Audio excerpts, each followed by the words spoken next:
Welcome back to another episode of the Searley Talks Warriors podcast, proudly brought to you by Ortex. Today I'm joined by one of our form players, starting hooker and fan favourite, Wayde Egan. Wayde, thanks for jumping on, bro.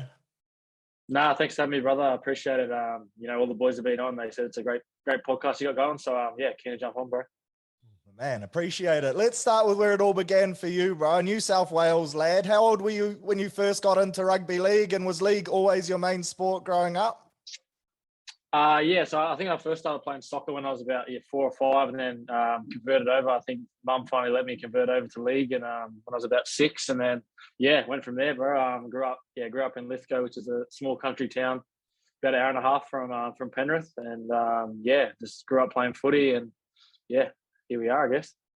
Yeah, nice. And you mentioned Penrith there. You played NYC for the Panthers in 2016 and 17, made your way into the NYC Team of the Year too. But how old were you when you first started playing rep footy and I guess got into the Penrith system? Yeah, so I played North Sydney Bears in Harold Match, which is the under-16s comp, and then I went to so I played 17s as well with North Sydney, and then made SG ball with Penrith, and then just sort of went from there, bro. Played 18s, SG ball with the likes of Nath Cleary, Jerome Luai, Liam Martin. So we had a fair side back in the day, and not bad. And played NYC, got to the grand final in the first year I played there, and then I think we might have made the top 4 the year after that, and then sort of progress into the NRL squad from there. Yeah, man. And you signed a 2-year deal with the Panthers before making your NRL debut the following season, round 4 against the Cowboys. Debuts are always special, bro. But what do you remember about that game, and how did you find out you were going to be playing?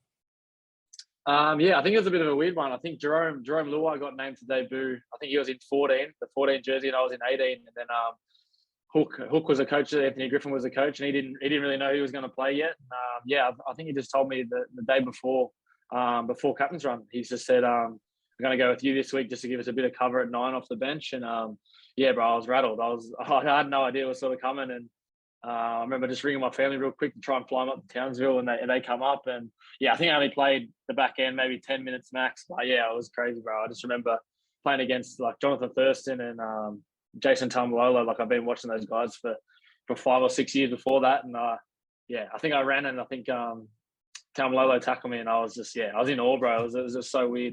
It was awesome. That's unreal. And then the following year, 2019, a big one for you, making 18 appearances for the Panthers and what was to be your final year at the club. And over the past few years, Penrith have become a real powerhouse, and they always get massive credit for their junior system. So how did you find your time at the Panthers, and what do you think it is about that system that's produced so many unreal players of late? Bro, they've just got a massive pool to sort of pick from out there. You got I think it's the biggest region for footy. They get all the good country kids too. They have a lot of systems, academies and stuff out in Bathurst, and that's sort of where near I'm from and out Dubbo way. And they just always find like the best kids that are coming through at that 15, 16, 17 age, and bring them down for Harold Matts and SG Ball to give them opportunity. And then you see the likes of Isaiah Yeo, Matt Burton from the country, Liam Martin. They're all sort of stars now in the NRL, and they sort of come through those programs as well. They just do it really well, sort of progressing and developing players. And I guess that's why they're sort of reaping the rewards now. They've sort of kept the same juniors together for a number of years, and they're flying at the moment. And apart from your debut, bro, do you have any other highlights in your time at Penrith? I remember a game when I in my first year we played Dragons. I think it was sort of like a top of the table clash at Penrith Stadium, and I think we might have won 22-2 or something. It was just awesome. I think that it was sold out, and the atmosphere was crazy. It was sort of I think they were 1 and we were 2 or something like that. And it was my first year. I was about 5 games in, and I was coming off the bench, and I was I just remember it, bro. It was crazy. The fans were going nuts, and it was a really cool experience. Yeah, that's unreal. And as mentioned, at the end of the 2019 season, you signed a 3-year deal with the Warriors. So how did this deal come about, bro? And what was it about the Warriors that attracted you to join the club? I think the Panthers signed Api Coruscant. He's a great player, and they sort of said I'd probably come off the bench and sort of give him a rest or sort of try and fight it out for the spot. And I was probably pretty happy to do that. whatever sort of best for the team at that stage. And then the Warriors just reached out to my management and said, look, we heard that Penrith was so unhappy and we'd love to have you over NZ. And it was sort of a massive decision for me. Obviously, I was only an hour and a half from my hometown, which is just down the road, and then to move to another country to play footy was sort of a big decision. But once I sort of sat down with the fam and with my manager and stuff, talked it through, it was sort of a good fit for me. I think they needed a 9 at the time, and it was sort of a no-brainer after spending a bit of time thinking about it. And 2020, your first season with the Warriors, and it probably turned out to be one of the toughest seasons a clubs have ever had to go through in the NRL, with the relocation to Aussie, coaching change, a few boys coming back early, and then a high injury toll as well. So how was that first season, bro? Can you tell us a bit about what the boys kind of went through? Because despite all this, you were right in the running to play finals footy up until the end, which is unreal considering. Yeah, it was madness that season. I remember, so we flew to Newcastle. I just packed a, sort of like an overnight bag. We stayed 2 nights. We got off the field for Newcastle and they said the borders are closing for NZ in a couple, they think that's going to be a week or something. So we rode it out. And I think we moved to Queensland that week and we played I think it might have been the Raiders or something like that. And then, 2 days after the Raiders game, they just shut the comp down. So I didn't even go back to New Zealand. I went back to my hometown, and a few of the Aussie boys stayed back in Aussie. And then, we were just having Zoom meetings like this every couple of days, trying to work out like what we're going to do. I remember Blake Green was sort of running the show for the players. He was sort of trying to keep us updated and stuff. But that was a wild year, man. There was just, we had no idea what was going on. I moved back home for I think the comp shut down for 8 weeks or something, and I was back living with my parents, and I haven't lived with them for 5 or 6 years. And my little brother's driving me mad, and there was a bit of a madhouse there for a bit. No one was working. And then we got it back, got the show on the road again, and we played some good footy that year, considering there was all the distractions and people were not away from their families and stuff like that. Roger Tuivasa-Sheck was just killing it that year as well. He put the team on his back a few times, a few games, but it was a wild year. And unfortunately, your 2021 season was cut short with a shoulder injury in the same game that Tohu went out as well. However, since returning from that, your form this year has been unreal, with your name constantly being mentioned among our best week in and week out. So what were the big focuses for you personally heading into this season? How do you think your game's improved? Yeah, bro. Obviously, I had a sort of shoulder problem, and I got that fixed in the preseason. And we just I sort of just made sure I had a really good preseason lead into this into the competition. And I think I sort of brought that form. Obviously, Brownie sort of wanted me to improve my game between the 20s, which is in the midfield sort of thing, and just keep attacking and just make sure I'm sort of always a threat around the ruck. And with guys like Adden and Lodgy and Jazz, you get Tohu back, big Bunty for. You got to sort of take advantage of those quick play the balls, and we've been able to get on the front foot a couple of times in games and sort of allow me to do that. So it's it's a big credit to those fellas to get us rolling, and then I can play off the back of them. Yeah, nice. And it's a pretty new but very exciting spine for the Warriors this year, with yourself, SJ, CHT before his injury, and then Walshy. The others have mentioned on here that they think you guys are just scratching the surface. Is that how you feel about things as well? And that must be a pretty exciting prospect for what's to come. Yeah, definitely, bro. We've had a few changes early on in the season with a few injuries and stuff like that, but once we can all sort of gel together, and got Shawnee, the old head, Chanel's it's a great talent. You got the live wire, Reese at the back. It's pretty cool to think of what we could sort of do in the back end of the year once we're all everyone's healthy and fit. It's pretty cool, bro. But Dejan that come in on the weekend was also really good for us. So he's a great addition to the spine wherever he fits in. If he's if he's playing 6 as well. So we've got a number of options that we can sort of look at, and hopefully, as you said, if you put a few games together, that's when stuff sort of starts to gel. So hopefully we can do that. Yeah, for sure. And I mentioned their CHT's injury, probably one of the nastier ones for any bloke. How on earth did he play on, bro? Has there been much chat within the lads? Oh yeah, so he's my roomie. So me and him live together, and I don't know how he played on. But, you know what happens when you get hit there. You're out of action for 10 or 15 minutes, and you can barely walk, and there's a few tears out of your eyes. So to play on through that, it's crazy. I don't know how he done it. And he's had surgery. He's been a bit rough the last when he come out the last few days, but he's on the mend, and yeah, can't wait to get him back in the side. He's really good for our team. He's had a great start to the year as well. Yeah, unreal. And the boys seem to have a great chemistry this year, both on and off the field. Is this something you guys have really been working hard on, forming a great culture within the team? Yeah, definitely. The leadership group, Tohu and the likes have sort of put together a real good plan this year. Probably never sort of been seen before at the club, which has allowed those sort of deeper connections, and yeah, everyone's getting around each other. It's really cool sort of vibe at training. Everyone's mates with each other. There's a cafe near training. Everyone gets there for lunch and stuff like that, or before training, and just has a chat. And it's a really cool vibe at the club at the moment, bro. It's it's probably the best sort of environment I've been in for the last couple of years. Yeah, that's awesome. And you mentioned leadership group there. You were actually named to captain the side against the Cowboys back in round 5 before Adam jumped back in late. So is the captaincy role something you'd like to achieve in the future? And do you enjoy a leadership role within the team? Yeah, definitely down the track, bro. I think, we've got some great leaders, as you just mentioned, Adam and Tohu and Shawnee there as well. So, yeah, down the track, I probably don't want it right now. It's, I'll let the older boys sort of deal with that. But yeah, definitely down the track, where I think I could sort of turn into that leader. I try and do it on the park as much as I can with my chat and stuff like that. And yeah, it could be a thing down the track, bro. But I'm sort of just worried about playing some good footy first, and then those sort of things take care of themselves. Yeah, fair. And crazy to think you've played 46 games for the club now and never played a home game at Mount Smart. So how excited are you to head back to New Zealand and get your first taste of playing on home soil in a Warriors game? Yeah, I can't wait, bro. I played against you against the Warriors a couple of times, and I just know how hard it is to play there. You go there, get off the bus, the drums in the crowd, the whole crowd's packed. You're getting sprayed by the other team, so can't wait for that to be on my side this year. But yeah, even talking to the boys, they just know when it's a sold out crowd at Mount Smart, there's nothing better there.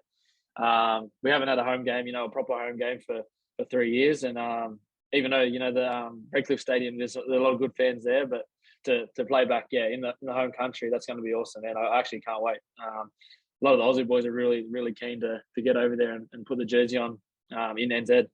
Man, you put pen to paper with an extension to the club this year, a massive re-signing, and one the fans were very happy to see. Was this an easy decision for you? And what are your goals with the club over the next few years?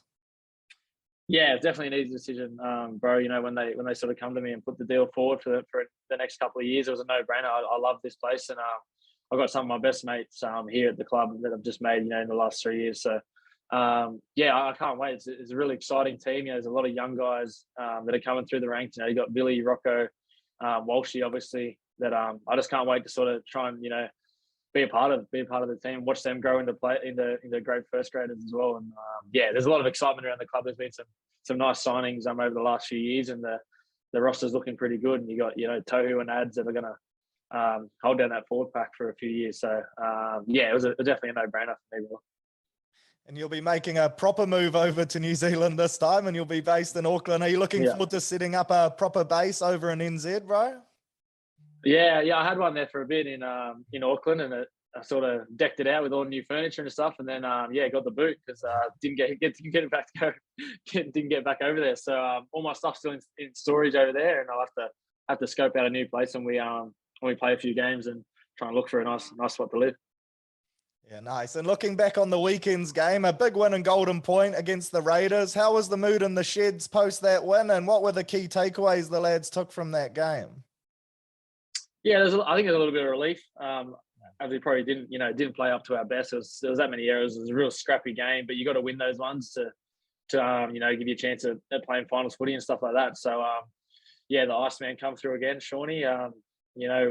When we get into situations now with that old experienced head, we sort of feel like we can win those games. And in the last few years, it probably hasn't felt like that. We've had a lot of young halves, and even myself, I was still pretty young the last few years. We get a bit flustered going into those games, but with the old boy Shawnee there, he just keeps us nice and calm. And yeah, he was able to slot it over the weekend. So some of the field goal over on the weekend as well. So yeah, the vibe in the shed was obviously really good to get the win, but obviously a lot of work on for this week that we won't be able to get away with against the Sharks. They're a real quality side.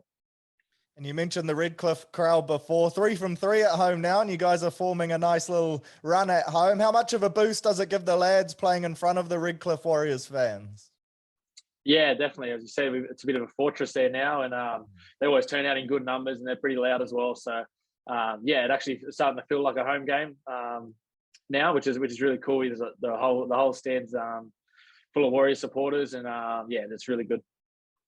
And you touched on the Sharkies before. They're fresh off a loss, but playing some good footy this year and look to be one of the top sides in the comp. So what do you think will be the main focus to getting the dub against them this weekend on the road? Yeah, they're playing some really good footy. They're probably the most improved team in the comp. Obviously, they had a loss last week, but yeah, they've got some strike players. Obviously, you got to sort of nullify Sifa Talakai. He's probably one of the best players in the comp at the moment. He's killing it. He's just barnstorming. He can't be stopped. So yeah, hopefully we can sort of handle him and limit his sort of impact. And then you got Nico Hines and Jesse Ramian and Blake Blady. They're all playing really good footy. So we'll have to be on our A game to beat them. But hopefully we can take a good mindset down to Shark Park and put up a good performance. For sure. And off the field, you've been very involved in supporting various charities and community causes as well, in particular in the mental health space. Can you tell us a bit about your involvement in that side of things, bro? Because I think often a lot of players don't get the credit they deserve for the work they do away from the game. Yeah, bro. It's just good to sort of give back in any way I can.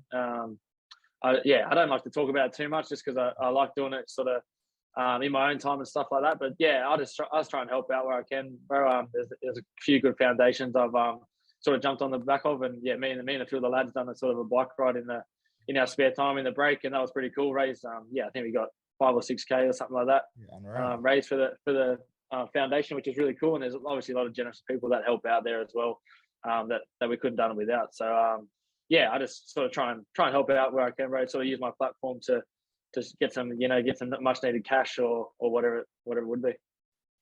Unreal. And let's rip into some quick fire stuff, a bit more casual now. What are your favorite things to do outside of footy, bro?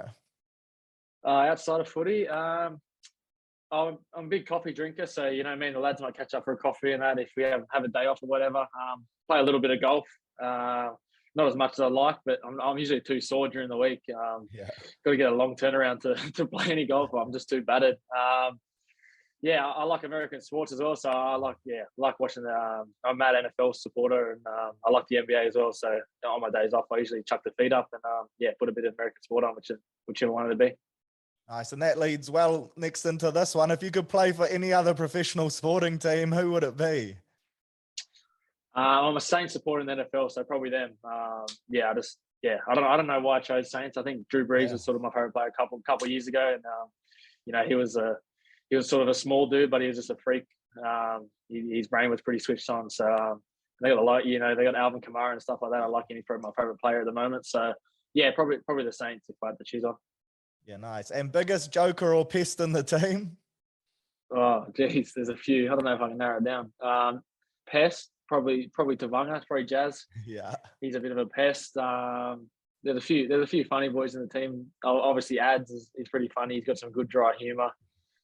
Ciro's a bit of a laugh. Or he might think he's a bit of a laugh. He denied it, eh? He's a good joker. Yeah, those three are probably the main three. If I had to choose a couple. Yeah, they're the three that seem to keep coming up. And yeah. Run it straight challenge. Who's one Warrior you'd least like to run it at? Oh, gee, there's a few of them too. Probably I'm not running Ad or Lodge. You've seen what they've done to people. I think Ad's put on a real good shot a couple of weeks back, and I don't want to be on the receiving end of them. Jazz thinks he can shot. I'm not sure if he can. He just flies out of the line and hugs them, I think. But probably not running Ads or Lodge. They're ones you want to stay away from. And if you're going to be stuck on a desert island with 3 other Warriors players, who would you want them to be and why?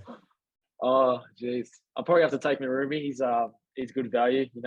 He won't annoy me too much. He sort of keeps to himself, and he's one of my best mates in the team. I've probably got to take him. Probably take Rocco Berry. He's probably an easy target. You'd be able to get some value out of him. Yeah. Rock, number 3.